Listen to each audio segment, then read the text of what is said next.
said something in the kind of press writer I got that I thought was so profound, and I loved it. You said something about how rock has lost its kind of sloppiness and Yeah, vulgarity or yeah. something along the, and that just hit me so hard because I feel like a lot of the music that comes out today doesn't have like as much of an emotional quality. It seems very processed and very like on the grid and kind of, so that hit me hard. I was like, that's exactly how I feel. I feel like it's like I the great thing about rock is the raw emotional quality of it, the, like you Yes, said, the sloppiness of it. 100%. That's what I've always believed in, and I think that it's we're in a weird point in heavy music where it's so technical and it's it's constantly getting more and more I guess nitpicked at by the fan bases. I think that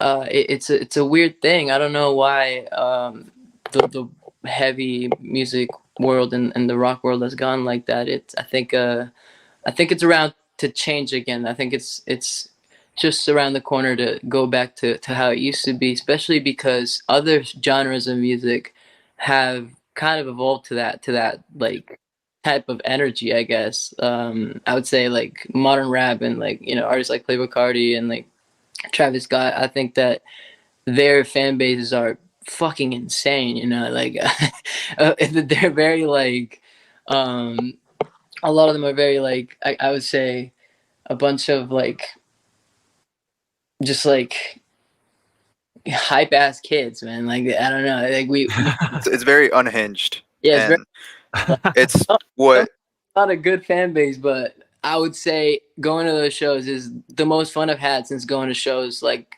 when I was a kid, when like rock shows used to be fucking crazy. Like I think that within heavy music, hardcore has been one of the few genres that has kept this like original essence and has kept this original energy. When you go to the shows, it's still fucking crazy. It's the best time you could ever have going to a hardcore show. But I think that progressively rock and roll and metalcore and like heavy music as a whole has gone more and more like, I guess, watered down. Like Yeah. I remember seeing Motionless in White in like 2014 at Warped Tour, and it was like fucking crazy. Everyone was jumping up and down, everyone was singing every lyric. And then we had just gone to see them very recently, and it was a completely different experience. Like most people were on their phones, and it was like, I don't know. I I think mean, that yeah, we were seated. yeah, Oh wow. the heavy Uh, fan has become kind of shy almost to have fun at shows in a way, and I think that I don't know. I feel like we could go back to how it used to be a little more. Yeah, yeah. You make a good point too. Like I feel like rap has kind of permeated the mainstream enough where it's almost like I look at it now like it's like at the point where rock like metal was in the 80s. 100, yeah. Yeah, Hmm. like metal in the 80s, like it got to this point where everyone was like teasing their hair up and wearing makeup and stuff, and then it was like there's just this influx of bands copying Motley Crue and Guns N' Roses and stuff, and it's almost like rap is at that point now where it's like there's a lot of great artists, but there's also a lot of just like people kind of riding the wave. Yeah, yeah. mhm. Hmm. So do you guys have plans to get out on the road this year? Are you guys going to be playing live? Yeah. We have a upcoming album release show on the 23rd of this month, and then that'll be a local show, and then we have a couple other things lined up for the next month. One tour for sure. We have a East Coast run with a band that we really love, and I think that as many tours that really make sense to us, we would love to go on. I think that we want to associate ourselves with as many bands that we really connect with, not only on a musical level, but also on like what we were just talking about, like attitude and presentation and everything. I feel like um, that's another thing that rock music has lost a lot with the times. I think that most metalcore bands, they used to look fucking awesome, and like a lot of them now just seem to wear like short sleeve black shirts on their music videos, and it's like the same fit for everyone, and it's just kind of, I don't know, it doesn't look as cool anymore as it used to. So we kind of want to play with bands that care about those little things as much as we do. The imagery of it. Mhm. Yeah, You're putting on a show. exactly. Yeah. Exactly. Yeah, we had this conversation the other day about like just like basically I read this book and the term rock and roll was a euphemism for sex.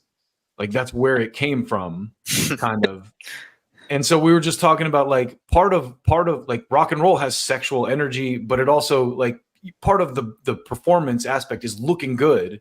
You Yeah. know, or, like there's a visual aspect to putting on a show. So Yeah, no, I agree. I think that it's funny you mentioned the 80s earlier because that was the point where I feel like the imagery of rock and roll just became entirely about sex appeal and shit. Like yeah. bands like Wasp, they'd have like the chainsaw around their The cod piece. yeah.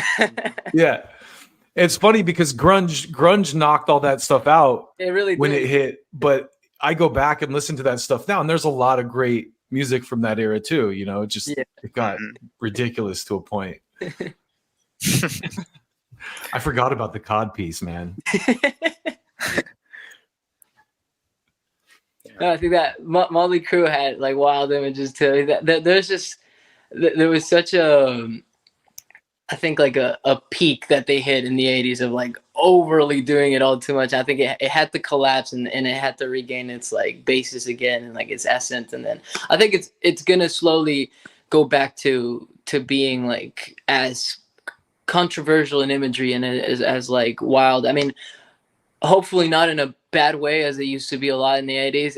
And but I think that it does need that little bit of edge again and that like little bit of vulgarity to regain its true essence. I mean, punk and rock and roll, all those things are supposed to be, you know, anti a lot of things. And I think that nowadays more than being anti, it's just more so disconnected from a lot of shit, and it's more just so technical and just solely for the music, which is a great thing. But I feel like in order for a genre to grow and to catch the mainstream attention again, I think it has to be, you know, a little out there.